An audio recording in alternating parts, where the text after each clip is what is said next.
नमस्कार दोस्तों, मैं अभिषेक आपका अभिषेक 12 पे स्वागत करता हूं। आज हम लोग बिहार बोर्ड इंटरमीडिएट एग्जाम 2024 का हिंदी का क्वेश्चन देखने जा रहे हैं, जिसमें सारे ऑब्जेक्टिव 100 में 100 ऑब्जेक्टिव आपको यहां पे बताने जा रहे हैं, जो कि आपके फाइनल एग्जाम 2024 में पूछे जाएंगे।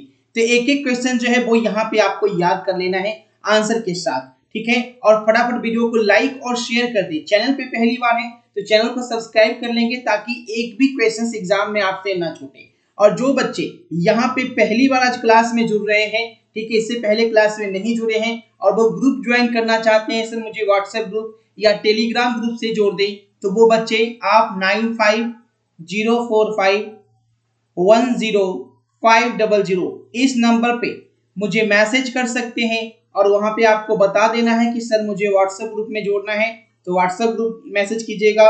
टेलीग्राम ग्रुप से जुड़ना है तो आप टेलीग्राम ग्रुप मैसेज कीजिएगा, आपको कुछ देर में उस ग्रुप में जोड़ दिया जाएगा, ठीक है। तो फटाफट तरीके से याद रखिए, क्लास के बाद मैसेज कीजिएगा, अभी नहीं, क्लास के बाद, ठीक है। तो फटाफट तरीके शेयर कर दीजिए अपने दोस्तों के साथ। यहाँ पे लेकर आ गए हैं सारे क्वेश्चन।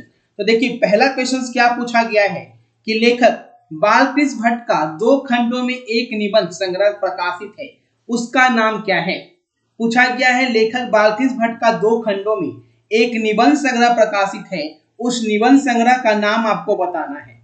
तो उस निबंध संग्रह का नाम क्या है, तो याद रखिएगा राइट आंसर है भट्ट निबंध माला, है ना, ऑप्शन नंबर सी। देखिए भट्ट जब है तो नाम से ही पता चल रहा है भट्ट निबंध माला, ठीक है। चलिए अगला सवाल, सुखमय जीवन किस लेखक की रचना है। पूछा है कि सुखमय जीवन जो है वो किस लेखक की रचना है, जयप्रकाश नारायण, चंद्र शर्मा गुलेरी, मलयज या उदय प्रकाश। तो सुखमय जीवन की बात कर ले तो ये गुलेरी जी की रचना है। राइट आंसर, जो भी बी के साथ गए एकदम धमाकेदार तरीके से आंसर कर लिए हैं। Right answer option number B, ठीक है। सुखमय जीवन किसकी रचना है, तो चंद्र शर्मा गुलेरी की रचना है। एक एक क्वेश्चन एकदम याद रखिएगा। चलिए अगला सवाल, लहना सिंह की गोली कहां लगी थी। लहना सिंह के बारे में पूछा जा रहा है, लहना सिंह की गोली कहां लगी थी। एक एक क्वेश्चन इंपॉर्टेंट है बच्चे, सारे क्वेश्चन 100% जो एकदम छाप लीजिए और एग्जाम में जाके एकदम गर्दा उड़ा देना है, ठीक है। तो टोटल क्वेश्चन एकदम देख लीजिए और फटाफट अपने दोस्तों के साथ शेयर कर दे, क्योंकि वैसे क्वेश्चन हैं जो कि सीधे आपके एग्जाम में टकराएंगे और 100% गारंटी के साथ टकराएंगे। लहना सिंह को गोली कहां लगी थी। चलिए बहुत अच्छे, सभी बच्चे सही आंसर कर रहे हैं, जांग में लगी थी। सिर में कौन आंसर कर दिया है, सिर में नहीं लगी थी बच्चा, जांग में लगी थी। राइट आंसर क्या है, जांग में लगी थी, ठीक है। शायद आपने बुक नहीं पढ़ा है इसलिए सिर में लिख दिया है। चलिए अगला सवाल, जयप्रकाश नारायण शिक्षा प्राप्ति के लिए अमेरिका कब गए थे। बोला गया है कि जयप्रकाश नारायण जो है आगे की पढ़ाई के लिए अमेरिका गए थे, इन्हें अमेरिका का दूत भी बोला जाता था। तो ये आखिर कब गए थे, 1924, 1921, 1928 या 1922। तो राइट आंसर क्या होगा, बहुत अच्छी, ऑप्शन नंबर डी 1922 ईस्वी में गए थे, ठीक है। टोटल क्वेश्चन जरूर लगाइएगा, क्योंकि 10 अक्टूबर को जो टॉपर होंगे, टॉप 10 क्लास में लगातार टॉपर होंगे, उनका एक सरप्राइज दिया जाएगा और वो 10 अक्टूबर को उसका नाम अनाउंस किया जाएगा। तो कमेंट करके आपने कितने क्वेश्चन सही किए हैं, ठीक है, क्लास खत्म होने के बाद कमेंट करके जरूर बताइएगा। चलिए अगला सवाल है क्वेश्चन नंबर 5, और साथ ही साथ ये भी जरूर कमेंट कर लीजिएगा कि आप बिहार के किस जिले से हैं, ठीक है। क्लास खत्म होने के बाद ये भी कमेंट कर देना है आपको। जयप्रकाश नारायण ने राजनीति में करप्शन का कारण किसे बताया है। जयप्रकाश नारायण की बात हो रही है, राजनीति में करप्शन है, लेकिन इसका कारण किसे बनाया है, चुनाव का खर्चा, महंगाई, चोरी या गरीबी। तो राजनीति में करप्शन इसीलिए बताया है कि चुनाव में इतना खर्चा करते हैं कि उस खर्चा को पूरा करने के लिए ही भ्रष्टाचार करते हैं, है ना। तो सही जवाब क्या है, ऑप्शन नंबर ए, चुनाव का खर्चा। अगला सवाल देखिएगा, रामधारी सिंह दिनकर की पहली कविता किस वर्ष प्रकाशित हुई थी। रामधारी सिंह दिनकर की पहली कविता कब आई थी, 1920 में, 1925 में, 1927 या 1926। तो याद रखेंगे राइट आंसर है 1925। जितने बच्चे बी के साथ गए कमाल का आंसर किए हैं, जबरदस्त तरीके से सही आंसर है आपका, ऑप्शन नंबर बी 1925, ठीक है। चलिए अगला सवाल देखें क्या पूछा है, जैन धर्म का वह संप्रदाय जो वस्त्रहीन दिनचर्या को अपनाता है। यानी जैन धर्म में दो है ना, दो तरह का होता है, एक वस्त्र पहनता है और एक वस्त्र नहीं पहनता है, दो तरह के समुदाय हैं इसमें। तो बोला गया है कि जैन धर्म का वैसा समुदाय जो वस्त्र नहीं पहनता है, कुछ भी नहीं पहनता है, एकदम जानवर की तरह रहता है, उसे क्या कहते हैं? श्वेतांबर, नीलांबर, दिगंबर या पीतांबर? तो सही जवाब है दिगंबर, ऑप्शन नंबर सी। ठीक है, जैन धर्म में जो दिगंबर लोग होते हैं, जो दिगंबर धर्म को मानते हैं, वो कुछ भी नहीं पहनते हैं, चाहे लड़का हो या लड़की हो। चलिए अगला सवाल। तो सोचिए आखिर कमाते किसके लिए होंगे? खाना भी सरल, एकदम सिंपल, एकदम सन्यासी जीवन। शेखर एक जीवनी नामक उपन्यास कितने भाग में लिखा गया? शेखर एक जीवनी नामक उपन्यास कितने भाग में लिखा गया है? 3 भाग, 5 भाग, 4 भाग या 2 भाग? Question number 1। तो राइट आंसर है शेखर एक जीवनी। बहुत अच्छे, देखिए आंसर बच्चे फटाफट लगा रहे हैं। कितने भागों में लिखा गया? तो 2 भाग याद रखना है, ऑप्शन नंबर डी बिल्कुल सही है। नेक्स्ट देखेंगे, लेखक जैनेंद्र कुमार की रचना त्याग पत्र का अंग्रेजी अनुवाद किसने किया था? लेखक जैनेंद्र कुमार की रचना त्याग पत्र का जो अंग्रेजी अनुवाद है वो किसने किया था? भगत सिंह, जे कृष्णमूर्ति, सच्चिदानंद हीरानंद बासियानगे या मलियट? Question number 9। तो 9 की बात करें तो लेखक जैनेंद्र कुमार की रचना त्याग पत्र का जो अंग्रेजी अनुवाद किए थे उनका नाम था सच्चिदानंद हीरानंद बासियानगे। तो राइट आंसर हो जाएगा बच्चा ऑप्शन नंबर सी। जितने बच्चे सी के साथ गए एकदम धमाल मचा दिए, बहुत जबरदस्त। चलिए अगला सवाल देखेंगे, 10 नंबर क्वेश्चन। रोज शीर्षक पाठ में मालती के पिता ने मालती को कितने पेज रोज पढ़ने को कहा था? है ना, रोज शीर्षक पाठ में जो मालती के पिता हैं, मालती को कितने पेज रोज पढ़ने को कहे थे? 4 पेज, 10 पेज, 5 पेज या 20 पेज? ऐसे क्वेश्चंस कहीं और नहीं मिलेंगे, क्योंकि यही क्वेश्चंस जो है वो एग्जाम में आएंगे। और जो एग्जाम में क्वेश्चन आता है वो कहाँ मिलता है? तो वो सिर्फ और सिर्फ अभिषेक ट्यूटोरियल पे मिलता है। चैनल तो दुनिया के भरे हुए हैं, लेकिन वैसे क्वेश्चन कराए जा रहे हैं जिनका एग्जाम से कोई ताल्लुक नहीं है। ठीक है, तो वैसे से बचना है आपको, क्वेश्चंस वही करना है जो एग्जाम में आएंगे, फालतू क्वेश्चन में टाइम वेस्ट नहीं करना है। ठीक है, चलिए क्वेश्चन नंबर 10। तो सही जवाब है ऑप्शन नंबर डी। ठीक है, बिल्कुल सही जवाब है 20। लेकिन बच्चे करते क्या है कि जहां गपशप ज्यादा हो रहा है, मस्ती ज्यादा हो रहा है, क्लास में जुड़कर अपना लाइफ खराब कर रहे हैं। ठीक है, चलिए लाला लाजपत राय के सहयोगी कौन थे? लाला लाजपत राय के सहयोगी कौन थे? भगत सिंह के पिता चाचा, भगत सिंह के दादा, भगत सिंह के मामा या भगत सिंह के नाना? बहुत जबरदस्त क्वेश्चन है, बहुत इंपॉर्टेंट। लाला लाजपत राय के सहयोगी कौन थे? सारे के सारे लेवल के क्वेश्चंस आपको दिए जा रहे हैं, सीधे एग्जाम में आएंगे एकदम ताबड़तोड़ तरीके से, है ना। तो भगत सिंह के चाचा और पिता, ऑप्शन नंबर ए के साथ जा रहे हैं, बिल्कुल राइट आंसर है। चलिए अगला सवाल देखेंगे। अगला सवाल क्या है? साम्यवाद के जन्मदाता कौन थे? साम्यवाद के जन्मदाता कौन थे? प्लेटो, कार्ल मार्क्स, अरस्तु या निकोलस? चलिए आंसर लगाते रहेंगे बच्चे। देखिए मेरा मार्कर भी गिर गया, चलो कोई नहीं। हाँ, क्वेश्चन है साम्यवाद के जन्मदाता कौन थे? तो राइट आंसर है कार्ल मार्क्स, है ना। बी आपको टिक करना है कि साम्यवाद के जो जन्मदाता थे उनका नाम है कार्ल मार्क्स। एकदम क्वेश्चन पे आपकी निगाहें कहाँ होनी चाहिए? क्वेश्चन पे। तो आप लोगों की निगाहें कहाँ होती है? कौन हंसी मजाक कमेंट में कर रहा है? लड़की है तो लड़की से दोस्ती करने का, है ना, यही ध्यान रहता है कि चलो क्लास में पढ़े या ना पढ़े, ये वो लड़की से दोस्ती कर लेते हैं, है ना, यही सोच के आते हो। जगदीश चंद्र माथुर की रचना शारदीय का प्रकाशन किस वर्ष किया गया? चलिए 13 नंबर क्वेश्चन, बिल्कुल सही जवाब है 13 का राइट आंसर है ऑप्शन नंबर सी। 1959 ईस्वी में, याद रखिएगा कि जगदीश चंद्र माथुर की रचना शारदिया का प्रकाशन 1959 ईस्वी में हुआ था। ठीक है, चलिए अगला सवाल देखिएगा। अगला सवाल क्या पूछा है, धांगर शब्द का अर्थ ओराव भाषा में क्या है। धांगर, अब देखिएगा बहुत अच्छा सवाल पूछा गया है कि धांगर शब्द का अर्थ ओराव भाषा में क्या है। कैदी, भारे का मजदूर, शक्तिशाली या इनमें से कोई नहीं। 40। तो धांगर, बहुत अच्छे, सभी का आंसर सही है जो भी बी के साथ गए। भारे का मजदूर बिल्कुल सही जवाब है, राइट आंसर है ऑप्शन नंबर बी, भारे का मजदूर। ठीक है, चलिए अगला सवाल देखेंगे। किसके आग्रह पर गांधी जी ने चंपारण जाना स्वीकार किया। कौन आग्रह किया था गांधी जी को कि चलिए चंपारण चलिए, तो गांधी जी आपके चंपारण गए थे। कोई चंपारण से जुड़ा हुआ है तो कमेंट करके बताइएगा। चलिए आंसर लगाएंगे, किसके आग्रह पर गांधी जी चंपारण जाना स्वीकार किए। दीनदयाल पाठक, शंभुनाथ मिश्र, राजकुमार शुक्ल या सी बचन शुक्ल।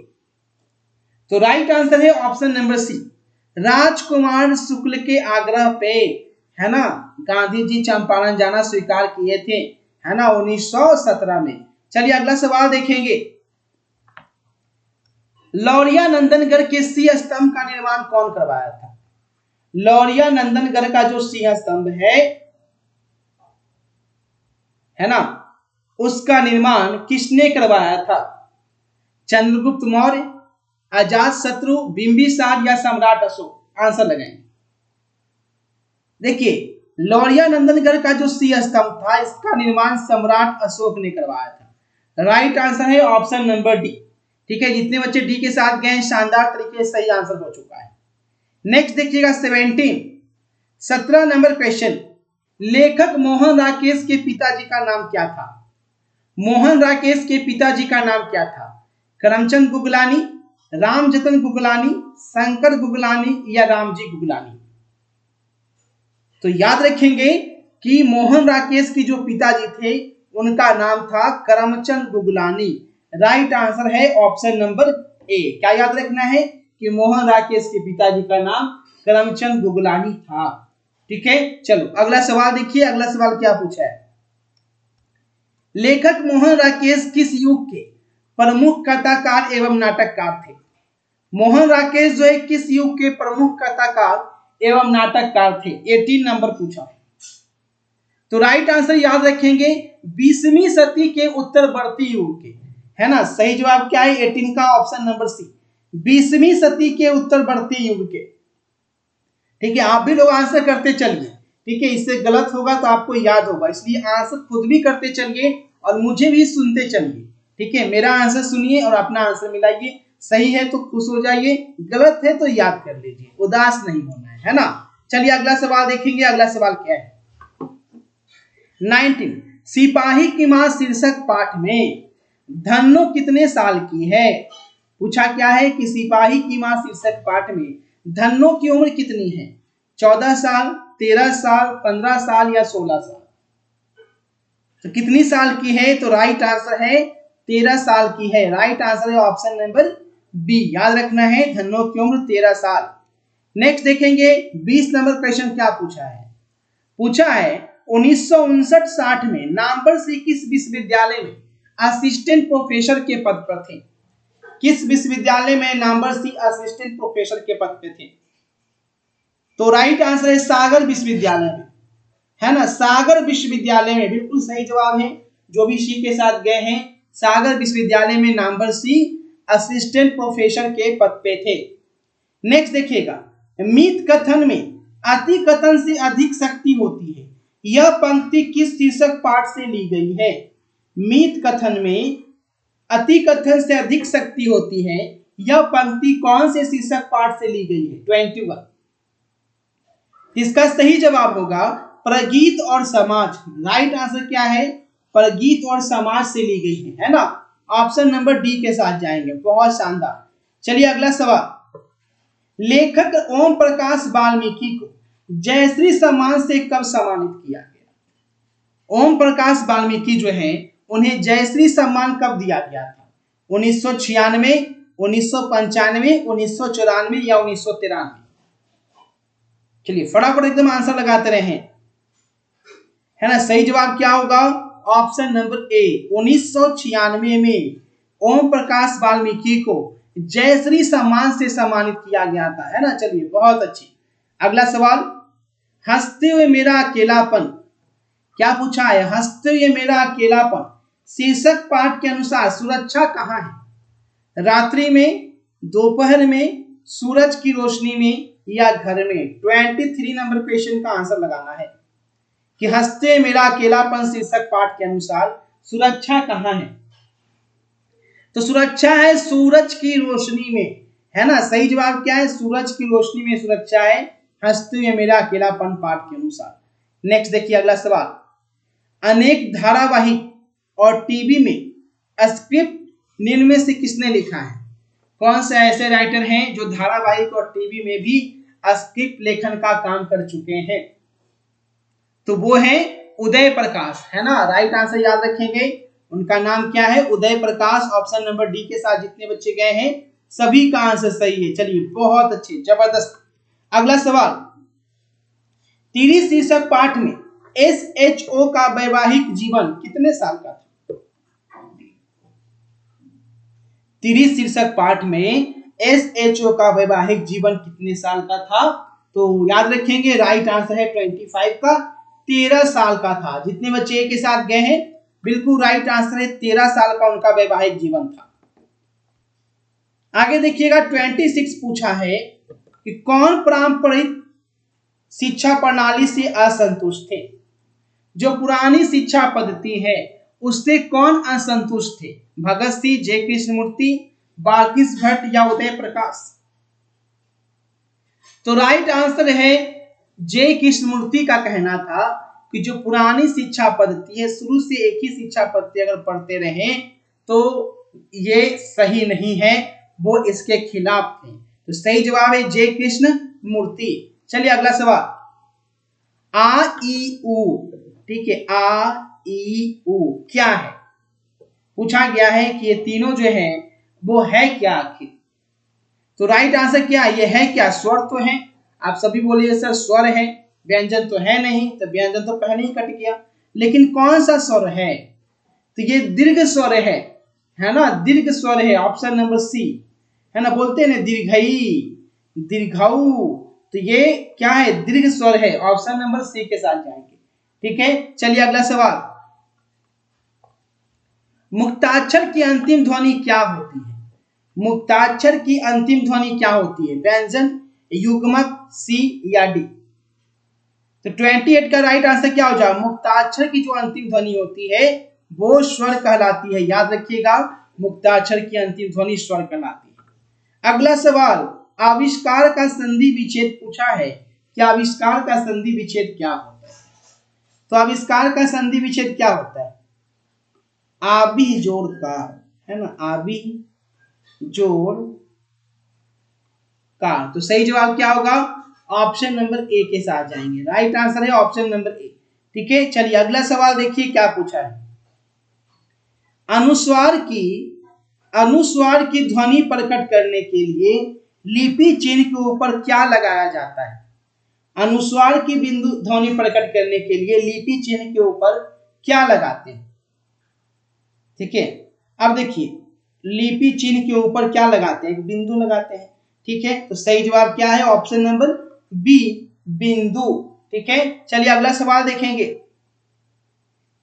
ठ का उच्चारण स्थान क्या है? 31, है ना, आपको बताए थे एक दिन, ट, ठ, ड, ढ और टवर्गी न, इन सभी का उच्चारण स्थान मूर्धा है ना, याद रखना है। इन सभी का उच्चारण स्थान क्या है? मूर्धा है, ठीक है। चलिए अगला सवाल, शुद्ध शब्द कौन है? शुद्ध शब्द कौन है? 32 पूछ रहा है।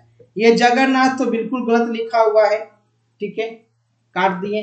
छत्र, छाया, ठीक है, ये भी गलत है। उसके बाद देखिए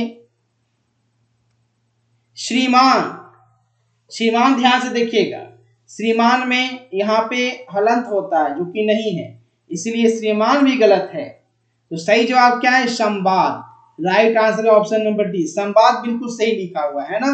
चलिए अगला सवाल, द्वंद्व समास में पदों के बीच कौन सा चिन्ह लगता है? अब बहुत बार बताए थे कि बताइए कौन द्वंद्व समास है, तो वहां पे आपको बताए थे कि डैश का चिन्ह जब दिख जाए तो वो द्वंद्व समास होता है, यानी योजक चिन्ह क्या है, तो डैश है, और सही जवाब है ऑप्शन नंबर ए। जो भी ए के साथ गए हैं बिल्कुल राइट आंसर है। चलिए अगला सवाल, कावेरी नदी कौन संज्ञा है?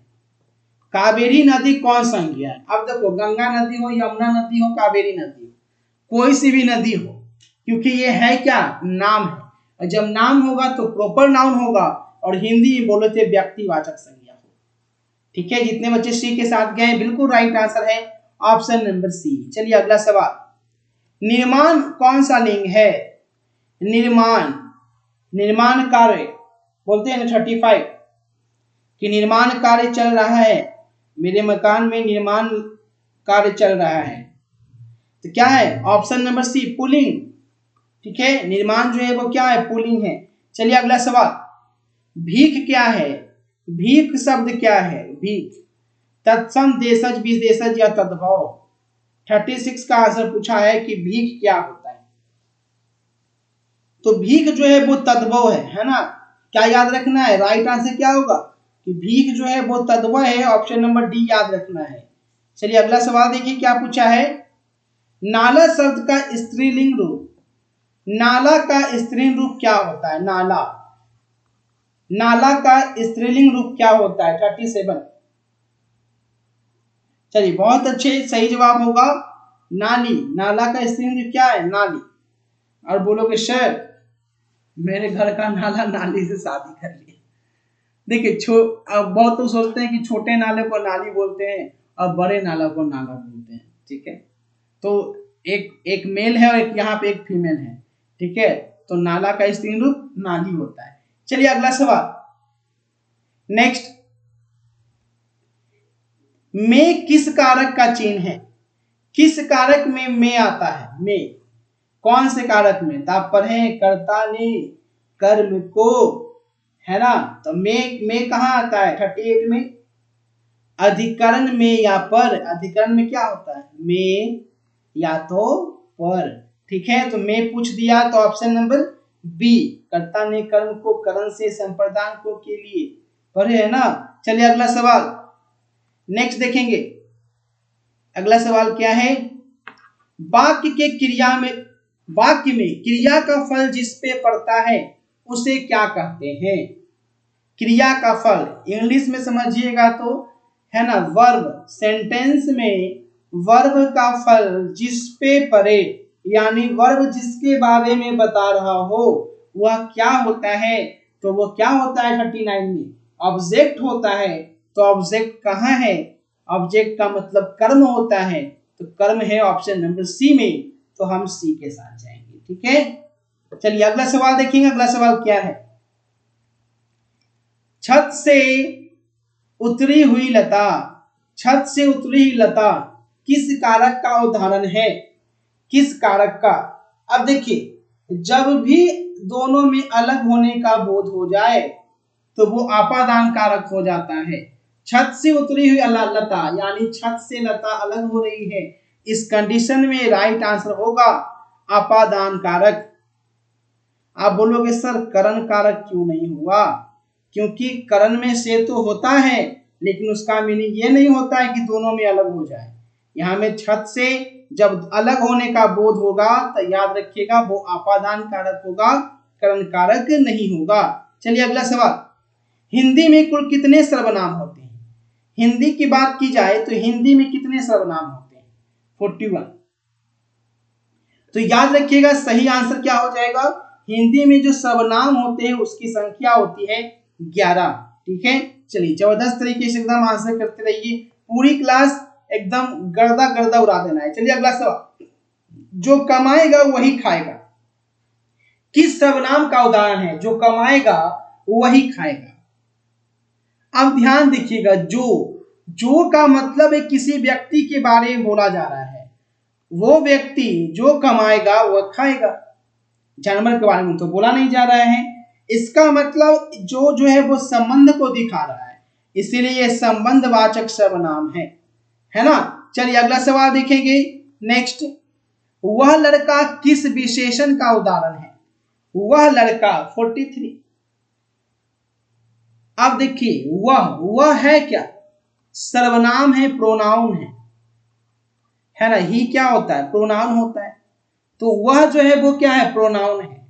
और ये ठीक है, लड़का के साथ लगकर किस विशेषण का उदाहरण है, वह लड़का क्या हो गया, विशेषण हो गया, क्योंकि लड़का की विशेषता बतला रहा है। वह लड़का, सिर्फ वह सर्वनाम है और वह लड़का विशेषण है, लेकिन वह लड़का कौन सा विशेषण है, 43, तो सर्वनामिक विशेषण है, क्योंकि वह क्या है, सर्वनाम है। ठीक है, चलिए, सब कोई भी सर्वनाम में जब कुछ लगकर, ठीक है, वो विशेषण बन जाए तो उसके साथ जो लगा रहता है वो सर्वनामिक विशेषण होता है। जैसे वह लड़का, यह लड़की। ठीक है, चलिए अगला सवाल देखेंगे। तो सही जवाब है इसका ऑप्शन नंबर ए। एकदम समझते हुए याद करते चलिए, ताकि एग्जाम में आ जाए तो आपको छोड़कर नहीं आना है। नेक्स्ट देखेंगे, जिस शब्द से किसी काम के करने या होने को समझा जाए उसे क्या कहते हैं। तो जिस शब्द से किसी काम के होने या करने का बोध हो उसे ही क्रिया कहते हैं। सही जवाब क्या है, वर्ब कहते हैं, जिससे किसी काम के करने या होने का बोध हो। वह खाता है कौन से काल का उदाहरण है, वह खाता है, इसका मतलब क्या हो गया, ही इट्स। बोलोगे सर इंग्लिश की क्लास, हिंदी क्लास में इंग्लिश पढ़ा रहे हैं, ही इट्स, तो इसका मतलब क्या है, प्रेजेंट इंडेफिनिट है, तो वर्तमान काल का। वह खाता है तो क्या होगा, वर्तमान काल, ऑप्शन नंबर सी। चलिए अगला सवाल देखेंगे। अगला सवाल क्या है, अव्यय के कितने भेद होते हैं, अव्यय के कितने भेद होते हैं। तो क्या 3 होते हैं, तो नहीं। 4 होते हैं, नहीं। आगे देखिए ऑप्शन क्या दिया है, 5 होते हैं, बिल्कुल सही जवाब है, 5 होता है। ठीक है, तो right answer option number C. चलिए अगला सवाल देखिएगा, यहाँ पे पूछा गया है, रचना एवं बनावट के अनुसार शब्द कितने प्रकार के होते हैं। रचना एवं बनावट के अनुसार शब्द कितने प्रकार के होते हैं। तो शब्द की बात कर लें तो शब्द रचना के अनुसार केवल और केवल 3 प्रकार के होते हैं। राइट आंसर है ऑप्शन नंबर सी। चलिए अगला 48 पूछा है, शब्दांश कितने प्रकार के होते हैं। शब्दांश 2, 4, 5 या 7। तो सही जवाब है कि शब्दांश जो है वो कितने प्रकार के होते हैं, 5 प्रकार के होते हैं। चलिए अगला सवाल, निर्वाह में उपसर्ग पूछा गया है कि निर्वाह में उपसर्ग क्या होगा। निर्वाह में उपसर्ग पूछा गया है, राइट आंसर बताएंगे, निर्वाह में उपसर्ग क्या होगा, जो आगे रहता है ना, नीर जोड़ बाह। ठीक है, नीर जो बाह होता है, नी जोड़ बाह नहीं, निर्जोबा, क्योंकि निर्वाह लगा हुआ है। तो 49 का right answer option number C होगा। चलिए अगला सवाल, भिरंत में प्रत्यय पूछ रहा है, पीछे क्या लगा हुआ है, 50।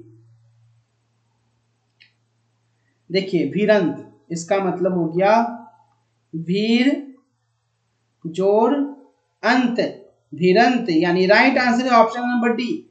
चलिए अगला सवाल देखते हैं, अगला सवाल क्या पूछा है, आनंद का विशेषण क्या होगा। क्या पूछा है, आनंद का विशेषण, 51। तो देखिए विशेषण की बात कर ले तो आनंद से क्या बनेगा, आनंद से हमारा आनंदित बनेगा, ऑप्शन नंबर ए बिल्कुल सही है। चलिए अगला सवाल, जिस समास में अंतिम पद प्रधान होता है उसे क्या कहते हैं। वैसा समास जिसमें अंतिम पद प्रधान हो जाए वह कौन सा समास कहलाता है, 52। चलिए ऐसे ही आंसर करते रहे बच्चा, एग्जाम में बिल्कुल टाइम नहीं है, ये जो टाइम है तेजी से फिसलता हुआ हाथ से निकल जाएगा और पता नहीं चलेगा। देखो देखते देखते सितंबर चला गया, अक्टूबर का आज 4 अक्टूबर हो गया, और ऐसे में आप सोच सकते हैं। चलिए 52, समय बिल्कुल नहीं है। आज कितना अक्टूबर है, 5 अक्टूबर है ना, है ना, आज 5 अक्टूबर है। हाँ देखो 5 अक्टूबर हो गया। चलिए 52, तो 52 का राइट आंसर हमारे पास आ चुका है, तत्पुरुष समास। चलिए अगला सवाल देखेंगे, अगला सवाल क्या है, धर्माधर्म कौन समास है। धर्माधर्म कौन समास है, धर्माधर्म 53। तो धर्माधर्म की बात कर ली जाए तो धर्माधर्म द्वंद्व समास है, है ना, क्योंकि धर्माधर्म है, कहीं न कहीं यहाँ पे डैश जो है वो क्या है, छिपा हुआ है। तो सही जवाब है ऑप्शन नंबर डी, कभी कभी छिपा हुआ भी रहता है। नेक्स्ट, ध्यान में मग्न साधक, वैसा साधक जो ध्यान में मग्न होता है, किस पदबंध का उदाहरण है? ध्यान में मग्न साधक किस पदबंध का उदाहरण है? तो सही जवाब होगा सर्वनाम पदबंध। राइट आंसर क्या है, सर्वनाम पदबंध। चलिए बहुत अच्छे। अगला सवाल, अर्थ की दृष्टि से वाक्य कितने प्रकार के होते हैं? अर्थ की दृष्टि से वाक्य कितने प्रकार के होते हैं? तो आपको याद रखना है, अर्थ की दृष्टि से वाक्य टोटल 8 प्रकार के होते हैं। कितने प्रकार के? 8 प्रकार के। चलिए बहुत जबरदस्त आंसर आया सभी का। चलिए अगला सवाल, एकदम धुआं धुआं कर देना है। 56, सूर्योदय होने पर कुहासा जाता रहा। क्या बात है, एकदम गर्दा उड़ा दिए। सूर्योदय होने पर कुहासा जाता रहा, बिल्कुल सही जवाब है संयुक्त वाक्य, एकदम राइट आंसर है। ऑप्शन नंबर ए के साथ गए, बिल्कुल सही जवाब है। शुद्ध वाक्य पूछा गया है कि निम्न में शुद्ध वाक्य कौन है? 57, इस बात के कहने में किसी का संकोच ना होगा, ना होगा, नहीं होगा, नहीं होगा, ये हो सकता है। उसने निवेदिता शीर्षक कविता लिखी थी, गई बेकार लिख दिया है, तो ये गलत हो गया। साहित्य और जीवन का अभिन्न संबंध है, चलो ये बिल्कुल सही सेंटेंस है। तो राइट आंसर क्या है? Option number C. ठीक है, सी के साथ जाएंगे, बिल्कुल सही जवाब हो जाएगा। चलिए अगला सवाल देख लीजिए। अगला सवाल क्या है? कुबेर शब्द का पर्यायवाची, कुबेर का उल्टा क्या होगा? कुबेर का उल्टा क्या होगा? देखिए, कुबेर का उल्टा धनद होता है। सॉरी, पर्याय पर्यायवाची पूछा है, विपरीतार्थक नहीं पूछा।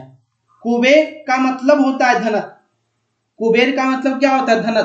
तो कुबेर का मतलब होता है एकदम पैसा का खजाना, है ना, धन संपदा, तो उसी को धनद बोलते हैं। Right answer option number D. चलिए अगला सवाल, आत्मा का उल्टा क्या होगा? आत्मा का विलोम, विलोम अब पूछा है 59 में, आत्मा का विलोम क्या होगा?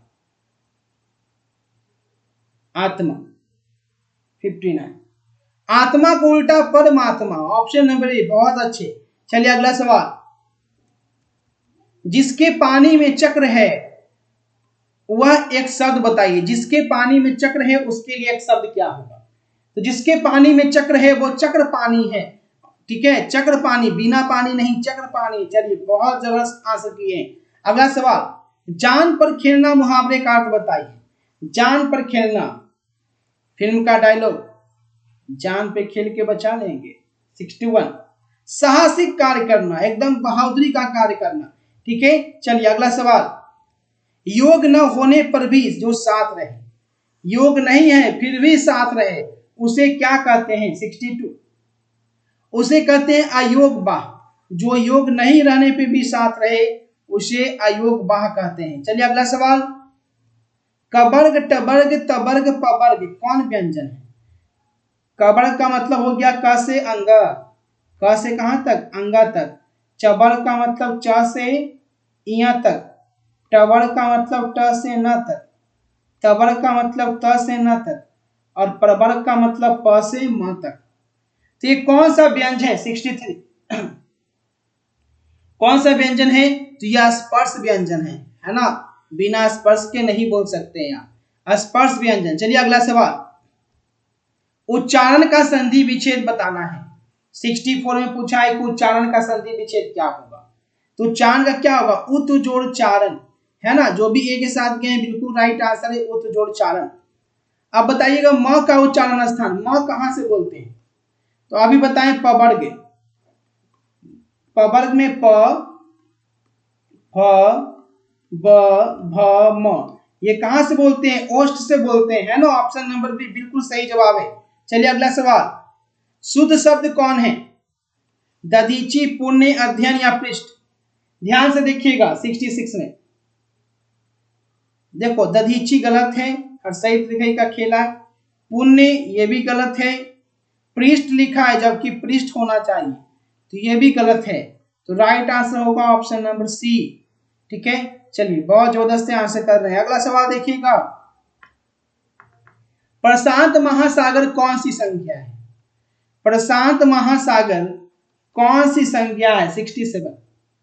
देखो प्रशांत महासागर हो या हिंद महासागर, है ना, है तो एक नाम।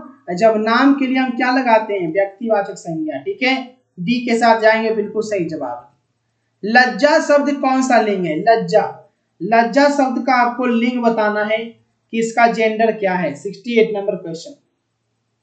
तो लज्जा की बात कर ली जाए तो लज्जा जो है वो स्त्रीलिंग रूप है। ठीक है, ऑप्शन नंबर ए के साथ जाएंगे, बिल्कुल राइट आंसर है। चलिए अगला सवाल, जीव शब्द क्या है? जीव शब्द क्या है? जीव, जीव 69। तो जीव जो है ये भी आपका तद्भव है। ठीक है, ऑप्शन नंबर बी के साथ जाएंगे, जीव भी आपका तद्भव है। चलिए अगला सवाल देखिएगा, उसने लड़कों को मिठाइयां दी, यह किस कारक का उदाहरण है? लड़कों को मिठाइयां दी, कौन सा कारक है? 70। देखिए कुछ देने की बात हो रही है, इसमें संप्रदान कारक हो जाएगा, संप्रदान किया जा रहा है। तो सही जवाब है ऑप्शन नंबर ए, संप्रदान कारक। चलिए अगला सवाल, उपनिवेश शब्द का विशेषण क्या होता है? उपनिवेश का विशेषण 71। तो उपनिवेश की बात कर ले तो औपनिवेशिक होता है ना, इसका संधि विच्छेदन क्या होता है? औपनिवेशिक। चलिए अगला सवाल देखेंगे, अगला सवाल क्या पूछा गया है? रस्सी का टुकड़ा, रस्सी का टुकड़ा शीर्षक पाठ में बटुआ लौटाने वाले को कितने का इनाम मिला गया था? रस्सी का टुकड़ा जो शीर्षक पाठ है उसमें बटुआ लौटाने वाले को कितना इनाम मिला? तो याद रखिएगा कितना मिला था? 20 फ्रैंक मिला था। बहुत जबरदस्त, ऑप्शन नंबर सी के साथ जाएंगे, 20 फ्रैंक मिला था, है ना। चलिए अगला सवाल, क्लर्क की मौत शीर्षक पाठ में क्लर्क का नाम क्या है? क्लर्क की मौत शीर्षक पाठ में क्लर्क का नाम क्या है? इसका नाम क्या है? तो सही जवाब है इवान दमी, इधर देखिएगा, इवान दमिचित्रेवो। सही जवाब है ऑप्शन नंबर डी। चलिए बहुत शानदार। चलिए अगला सवाल, पेशगी शीर्षक पाठ में छोटी बच्ची का क्या नाम है? छोटी बच्ची,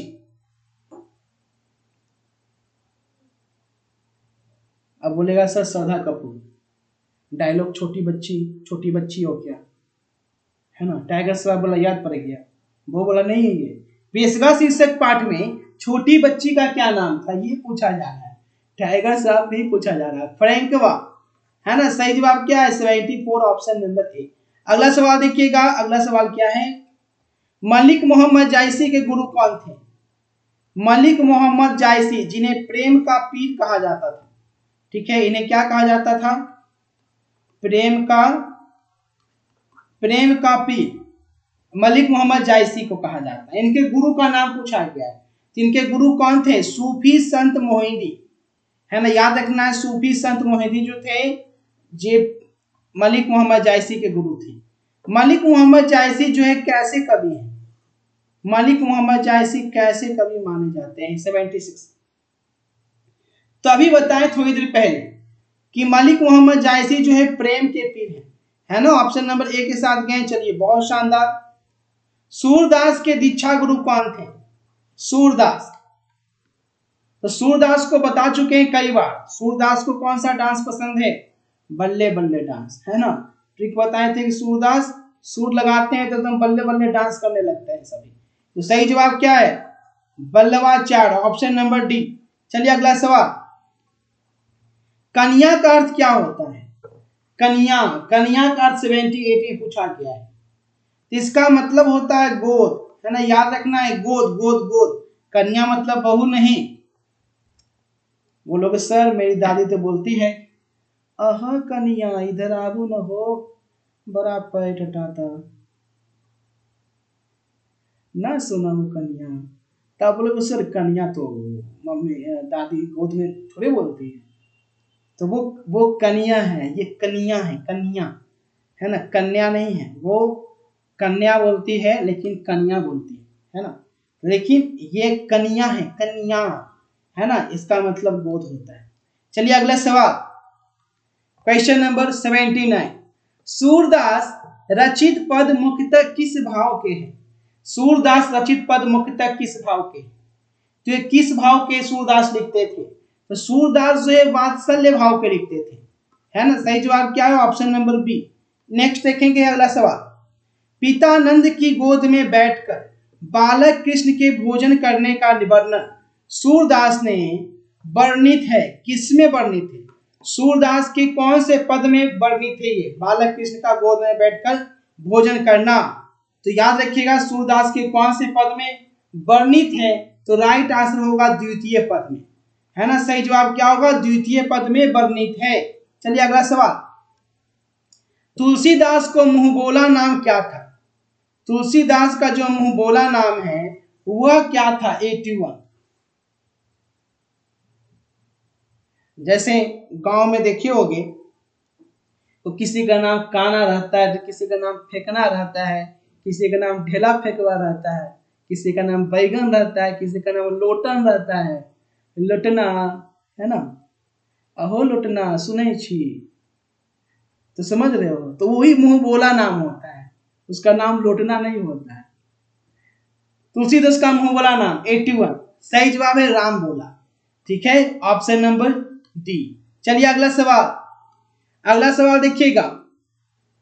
आप कुछ के मतलब कि होता क्या है, कुछ बच्चे का लोटन लोटन सब बोलने लगा, लोटना नाम पड़ गया, और मम्मी पापा एकदम सीधे होते हैं गांव के अनुसार स्कूल कॉलेज में जाते हैं, मास्टर जी जब वो कोचिंग वोचिंग में पढ़ता है तो पूछते हैं क्या नाम है, तो बच्चा अपना नाम भी भूल जाता है, बोल देता है उसकी मम्मी पापा लिखवा देते हैं लोटन कुमार।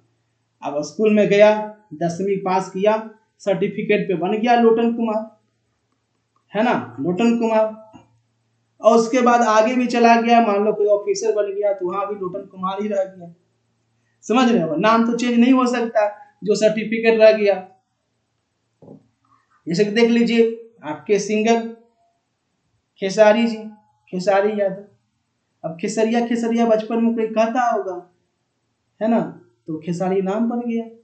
तुलसीदास के दीक्षा गुरु का नाम क्या था? अब वो नाम तो चेंज हो नहीं सकता है।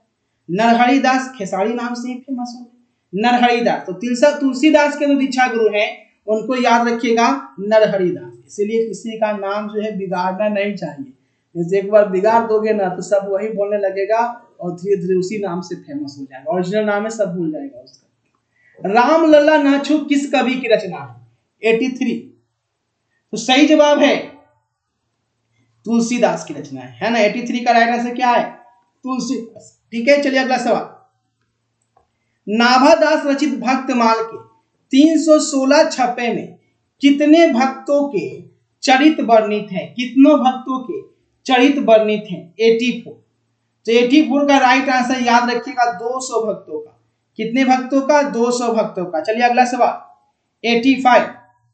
6 पंक्तियों के गेय पद को क्या कहते हैं? 6 पंक्ति का जो गेय पद होता है उसे क्या कहते हैं? तो बहुत इजी है, 6 पंक्ति का गेय पद जो है वो छपय कहलाता है, छपय। ठीक है, और आपको एक चीज बता दें कि मैंने फिजिक्स का 1 शॉट 1000 ऑब्जेक्टिव जो है वो करा दिया है, केमिस्ट्री का 1 शॉट 1000 ऑब्जेक्टिव का सिंगल वीडियो और फिजिक्स का भी सिंगल वीडियो करा दिया है। नहीं देखे हैं तो आप यूट्यूब पे भी देख सकते हैं, आप होम पेज में जाएंगे तो मिल जाएगा। वहां अगर नहीं मिल रहा है तो आप टेलीग्राम ग्रुप में जाइए या व्हाट्सएप ग्रुप में जाइए, वहां आपको मिल जाएगा। ठीक है, नहीं तो आप यूट्यूब पे जाकर आपको लिखना है फिजिक्स 1 शॉट अभिषेक ट्यूटोरियल। ठीक है, तो 2024 वाला देखिएगा, 2023 वाला भी आ जाएगा। ठीक है, तो 2024 जिसमें लिखा हुआ होगा वो वाला देख लीजिएगा।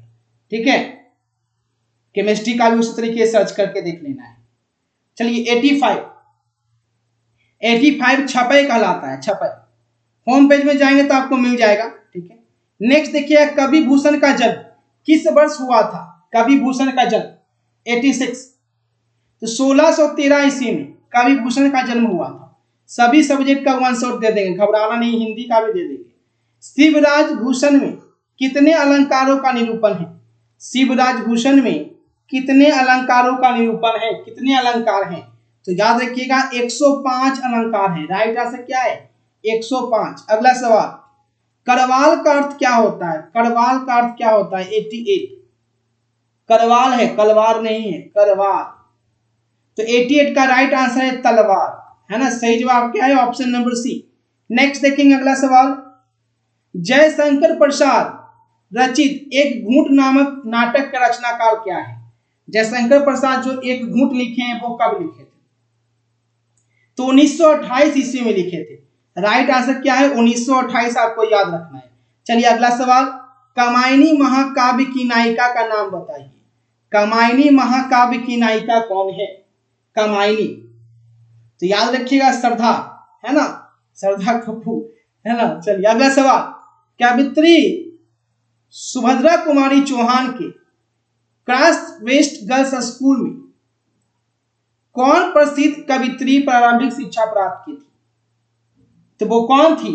91, तो महादेवी वर्मा, है ना। Option number B, Mahadevi Verma. चलिए अगला सवाल। फिर भी कोई कुछ कर न सका, छीन ही गया खिलौना मेरा, मैं असहाय विवश बैठी रही, उठ गया छौना मेरा। फिर भी कोई कुछ कर न सका, छीन ही गया खिलौना मेरा, मैं असहाय विवश बैठी रही, उठ गया छौना मेरा, उठ गया छौना मेरा। ये किस कविता की पंक्ति है? किस कविता की पंक्ति है आपको बताना है। 92, है ना। बहुत अच्छा, मार्मिक इसमें करुणा है, करुणावली कविता है ये। पुत्र वियोग, है ना, मां से पुत्र का अलग होना। ऑप्शन नंबर बी, पुत्र वियोग। ठीक है। चलिए अगला सवाल। एकदम भाव है इस पद में। चलिए अगला सवाल देखेंगे। 93, नया खून, नया खून नामक पत्र का संपादन गजानन माधव मुक्तिबोध ने कहां से किया? नया खून नामक जो पत्र है उसका संपादन कौन किए? तो गजानन माधव मुक्तिबोध ने किया। कहां से किया ये बताना है। एक सवाल में 3 क्वेश्चन है। नया खून का कौन किए? तो गजानन माधव मुक्तिबोध, ये याद रखना है। कहां से किए ये आंसर बताना है। तो कहां से किए? तो नागपुर से किए। ठीक है, ऑप्शन नंबर सी याद रखना है। चलिए अगला सवाल। किस कवि ने प्राय लंबी कविताएं लिखी है? देखिए सवाल, देखिए कैसा है। किस कवि ने प्राय लंबी कविताएं ही लिखी, छोटा मोटा नहीं लिखते? तो वो है गजानन माधव मुक्तिबोध। ठीक है, सही जवाब है ऑप्शन नंबर डी। नेक्स्ट, आत्महत्या के विरुद्ध शीर्षक कविता किसकी रचना है? आत्महत्या के विरुद्ध शीर्षक कविता किसकी रचना है? 95। तो राइट आंसर है क्या? रघुवीर सहाय की रचना है। जो भी डी के साथ गए एकदम धमाल मचा दिए। चलिए अगला सवाल। अधिनायक शीर्षक कविता में पूरब पश्चिम से कौन आता है? अधिनायक शीर्षक कविता में पूरब पश्चिम से कौन आते हैं? तो नंगे बूचे नरकंकाल जो है वो कहां से आते हैं? बिल्कुल सही जवाब है पूरब पश्चिम से। 97, विनोद कुमार शुक्ल की रचना में सब कुछ होना बचा रहेगा, सब कुछ होना बचा रहेगा साहित्य की कौन सी विद्या है? सब कुछ होना बचा रहेगा किसके द्वारा लिखा गया है? विनोद कुमार शुक्ल के द्वारा। ये कौन सी विद्या है? तो ये है आपका कविता संग्रह। ठीक है, ऑप्शन नंबर बी। चलिए अगला सवाल। किस कवि को 1992 में रघुवीर सहाय पुरस्कार प्राप्त हुआ था? वो कौन सा कवि था? तो वो कवि था विनोद कुमार शुक्ल को 1992 में रघुवीर सहाय स्मृति पुरस्कार से नवाजा गया था।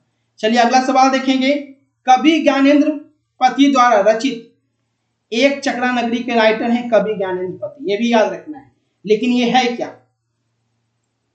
तो ये है काव्य नाटक। ठीक है, ये है क्या? काव्य नाटक है। चलिए अगला सवाल देखेंगे।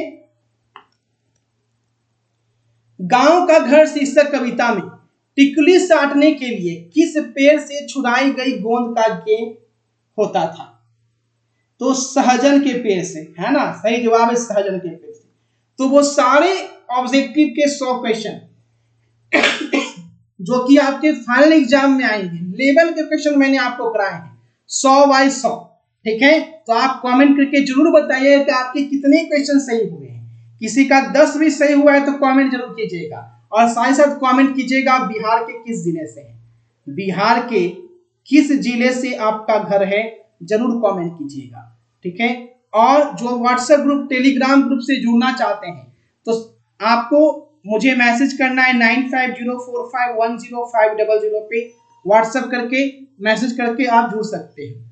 और जो बच्चे हिंदी और इंग्लिश का टोटल असाइनमेंट चाहते हैं जिससे बाहर एग्जाम में कुछ नहीं पूछेगा कि सर मुझे ऐसा असाइनमेंट दे दीजिए जिससे बाहर एग्जाम में कुछ नहीं पूछता है, तो इसका फी जो है वो 400 रुपीज में हिंदी इंग्लिश का टोटल आपको मिल जाएगा।